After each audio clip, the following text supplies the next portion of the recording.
To Fredericton now, where the Assembly of First Nations has wrapped up its annual General Assembly. The meeting covered the upcoming federal election and climate change, but it also saw the AFN executive try to suspend its regional chief for Nova Scotia and Newfoundland for harassment and bullying, something that chiefs down east are challenging. And I understand our reporter Amber Bernard also got her hands on a briefing note, and she joins us now. Thanks, Dennis. We managed to get our hands on a briefing note in the ongoing alleged harassment that has Morley Gugu, Chief Morley Gugu. He's been alleged for harassment. Cheryl Maloney, who is the former president of the Native Women's Association in Nova Scotia, came forward with an investigation. Anyway, we got our hands on a briefing note here that was drafted up July 20th ahead of the AFN annual general meeting that just ended today. And there's some key points that the regional chief Gugu brings up in here. He is requesting that all of the Nova Scotia and Newfoundland chiefs bring his concerns forward to Perry Bellegarde.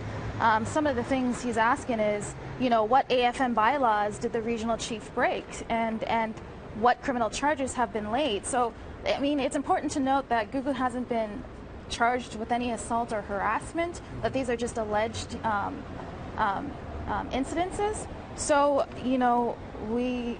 this is the briefing note here, and it's also in here, it alludes to the fact that there was a phone call conversation between Bellegarde and Gugu, and apparently Bellegarde had told Gugu, just do your job in the meetings and send a proxy to national meetings. So Amber, what did the AFN National Chief Perry Bellegarde have to say about this?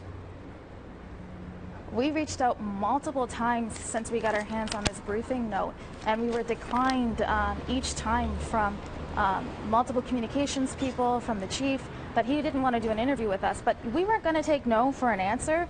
So when the closing ceremonies happened, we ran out there and rushed to get Perry Bellegarde before he left the meeting. And you can see what happens next.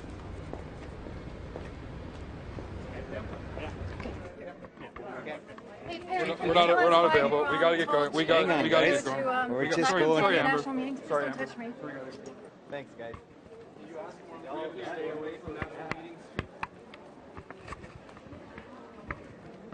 Amber, sounded like you said, "Please don't touch me." What was going on there? Yeah, so I asked Chief Perry Bellegarde, why did you tell the regional chief Gugu not to attend any national meetings? I didn't get an answer from that, but his political advisor, which you can see in the video, he's the big guy, his name is Dakota Kochi, and he put his hands on me. This is the second time it's happened, by the way, and it's also important to note that this is a story we're chasing that involves harassment against Indigenous women. And I had asked him, hey, please don't touch me. And you say this is the second time this has happened to you? This is the second time. The first time it happened to me was at the AFN election in Vancouver last year, where he had grabbed my arm and mic and told me the chief's not taking any questions. So when it happens the first time, you think maybe it's the heat of the moment, but when it happens again, and you're the only female Indigenous reporter that gets pushed out of the way, you have to wonder why.